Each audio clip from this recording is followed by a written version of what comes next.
শ্রী গুরু জয়, শ্রী গুরু জয়, শ্রী গুরু জয়। আজ হচ্ছে পয়লা বৈশাখ। তো সকলকে জানাই শুভ নববর্ষের অনেক অনেক শুভেচ্ছা। বড়দের আমার প্রণাম, ছোটদের আমার অনেক ভালোবাসা। এই বলে আজকের ব্লগটা শুরু করছি। তো যথারীতি সকাল সকাল ওর বাবা স্নান টান করে নতুন জামা পরে কাজে বেরোবে, তার জন্য রেডি হয়ে গেছে, কারণ ওদের কোনো ছুটি নেই।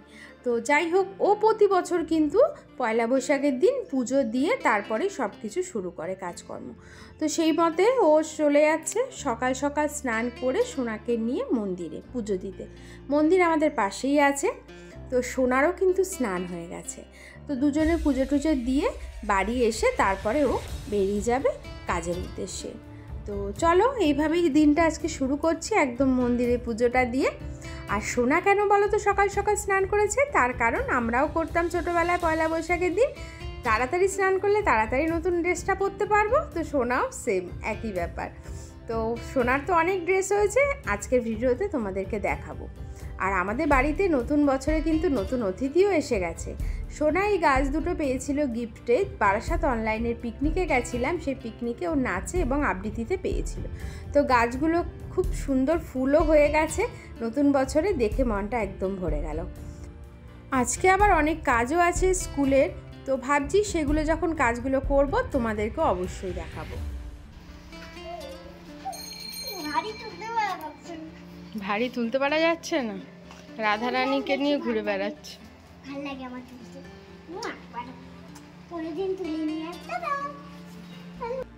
সকাল থেকে এত ব্যস্ত ছিলাম, যেহেতু ও বেরোবে, তার মধ্যে সোনা বায়না করছে স্নান করব। তো সব কিছু মিলেঝুলে খুব ব্যস্ত হয়েছিলাম। ওকে টিফিন করে দিলাম, ও খেয়ে বেরোবে। তো সেই জন্য বিছানাটা তোলা হয়নি। তো আগে ভাবছি ভালো করে বিছানাটা পরিষ্কার পরিচ্ছন্ন করে ঘর গুছিয়ে তারপরে যাব রান্নাঘরে। আর আজকে যেহেতু ভাইয়ের ছুটি আছে, তো একটু স্পেশাল রান্না তো করবই, কারণ সব সময় কাজেই থাকে ওরা। বাড়িতে থাকলে একটু ভালো মন্দ রান্না করলে কি হয়, ওদেরও ভালো লাগে। তো যাই হোক, চলো আজকে দেখা যাক আমি কি রান্না করেছি। তো আজকে করেছি হচ্ছে একটু চিকেন কষা করেছি, বেশ সুন্দর করে, একদম ঝোল অল্প দিয়ে আজকে একটু কষা কষাই করব, কারণ সোনাও কষাটা খেতে ভালোবাসে আর সবাই বেশ কষাটা খেতেই বেশি পছন্দ করে। আর এদিকে ভাতও বসিয়ে দিয়েছি, আর লাউ ঘন্ট হয়ে গেছে, বড়ি দিয়ে ধনেপাতা দিয়ে লাউ ঘন্ট করেছি, একটু মোরলা মাছের ঝাল হবে, আর হচ্ছে করেছি উচ্ছে দিয়ে কুমড়ো দিয়ে ভাজা।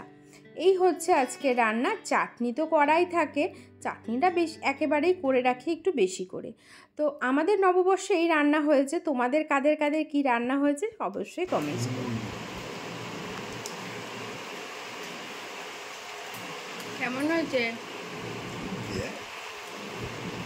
এদিকে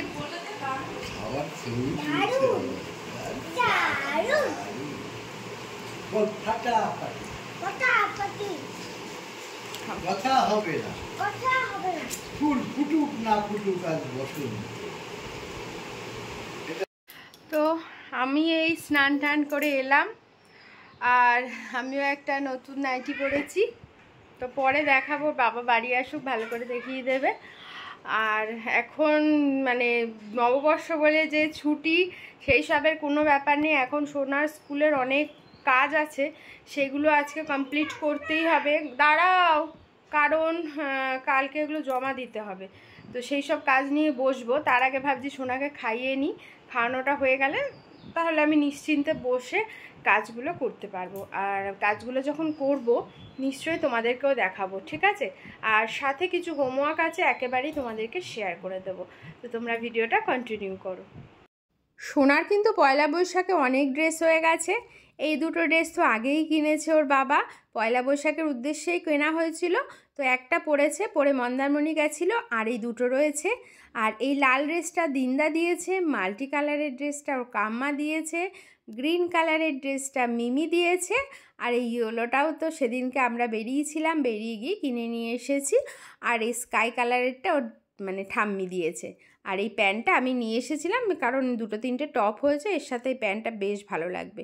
দেখো প্যান্টের প্রিন্টটা কি সুন্দর না? সোনার তো ভীষণ পছন্দ হয়েছে। আমার সোনার পয়লা বৈশাখের ড্রেসগুলো তোমাদের কেমন লাগলো অবশ্যই জানিও। সোনাকে খাওয়ানো হয়ে গেছে, বসে গেছি কাজ নিয়ে। প্রথমে বসলাম ডায়েরিটা নিয়ে, বছরের ডায়েরি দিয়ে দিয়েছে 25-26। ডায়েরিতে এই যে নাম লিখতে হবে, এটা ম্যাডামরাই লিখে দিয়েছে। আর এই পেজটা ফিল আপ করতে হবে, এই যে 3, 4, 5, 6 পেজ আছে, ওটা ফিল আপ করতে হবে। এটা এখন ফিল আপ করবো। আর পিছনে এই যে এখানে রুটিন লিখবো, এই পেজে না, এটা ক্লাস 1-এর।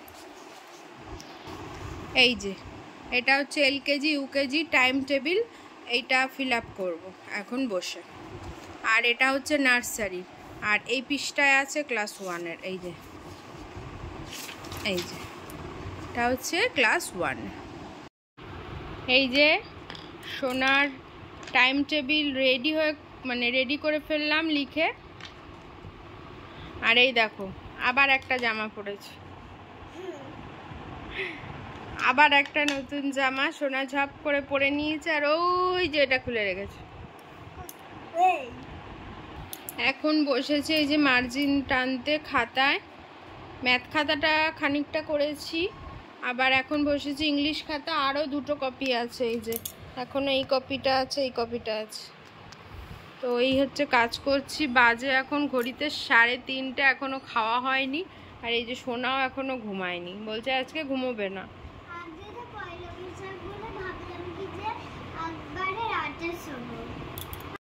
EVS-এর খাতাটা ভাবলাম যখন তোমাদেরকে দেখাচ্ছি এতক্ষণ ধরে আমি কি করেছি, একবার তোমাদেরকে পুরো হোমওয়ার্কটাও শেয়ার করে ফেলি।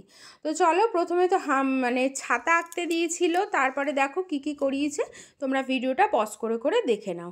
আর বাড়িতে আমাদের কাজটা দিয়েছিল এই কাজগুলো। তো এগুলো আমি ভাবছিলাম প্রথমে একবার প্রিন্ট আউট করে আনবো, তারপরে ভাবলাম না, এটা একটু সহজ যখন আছে, এগুলো একটু আমি হাতেই এঁকে ফেলি, কারণ হাতেও আঁকা যাবে ম্যাডাম বলেছে। তো আমার আঁকা টাকা কমপ্লিট। আর ঘড়িতে বাজে এখন 6:10। এবারে একটু চা খাবো। আধা ঘন্টা একটু রেস্ট নিয়ে তারপরে বসে পড়লাম সোনাকে নিয়ে পড়াতে। সোনার অনেক হোমওয়ার্ক আছে যেগুলো শেষ করতে হবে, তো সেই জন্য আজকে একটু তাড়াতাড়ি বসেছি, কারণ একটু দেরি লাগবে। এখন সোনা পড়তে বসে গেছে, বিশেষ একটা কোনো বিরক্ত করে না। আর সত্যি কথা বলতে কি বলো তো, বেশি করে যদি না লেখাই না হোমওয়ার্কগুলো বাড়িতে, তাহলে কিন্তু মনে থাকবে না। বাচ্চারা যত লিখবে, বাচ্চাদের কিন্তু মাথায় তত জিনিসগুলো ভালো মনে থাকবে। মুখস্থ করলে বেশি দিন মনে কিন্তু রাখা যায় না, যতটুকু মুখস্থ করবে ততটুকু যদি লিখতে পারে তাহলে খুব ভালো মনে থাকবে। তো অনেকটা টাইম তো মাঝে কেটে গেছে, সোনার পড়া হয়ে গেছে, আমাদের খাওয়া দাওয়া হয়ে গেছে। ঘড়িতে বাজে কিন্তু রাত্রি 11:30। এখন দেখো বাবা ও মেয়ের খেলা শুরু হলো। আসলে আজকে বছরের প্রথম দিন, বাবাকে মানে সারাদিন বাবার সাথে একদমই টাইম কাটাতে পারেনি, যেহেতু ওর অফিস ছিল। তো রাত্রিরে এসে বায়না করছে, বাবা চলো তুমি আর আমি একটু খেলি। তো ওর বাবা বললো ঠিক আছে চলো। তো দুজনে মিলে এখন মোটামুটি আধা ঘন্টা না হলেও 15 মিনিট তো খেলবেই। আর আমি এই একটু বিছানায় বসে রয়েছি, এখন একটু ভিডিও এডিট করব, রেডি করব। তো চলো, এইভাবেই কাটলো আমাদের আজকের নববর্ষ। তোমাদের কার কেমন কেটেছে কমেন্টস করে অবশ্যই জানিও। আর আজকে আমার ভিডিও যদি তোমাদের ভালো লাগে তো প্লিজ একটা লাইক করো, আর তোমাদের ডিয়ারেস্ট ফ্রেন্ডের সাথে শেয়ার করো। স্কুল রিলেটেড যদি কোনো দরকার থাকে বা যদি কোনো প্রশ্ন থাকে আমাকে অবশ্যই কমেন্টস করো। এছাড়াও আমার চ্যানেলে তুমি নানা ধরনের ট্রাভেল ব্লগ, এছাড়া ফুড ব্লগ, মানে যেগুলো রেসিপি বলো নানা রকম, সবই তুমি পেয়ে যাবে। তো অবশ্যই সেগুলো একবার চেক করে নিও। আর যদি কোনো প্রশ্ন থাকে অবশ্যই আমাকে কমেন্টস করতে পারো, আমি কিন্তু সব কমেন্টসের উত্তর দিয়ে দিই। সবাই ভালো থেকো, সুস্থ থেকো, টাটা।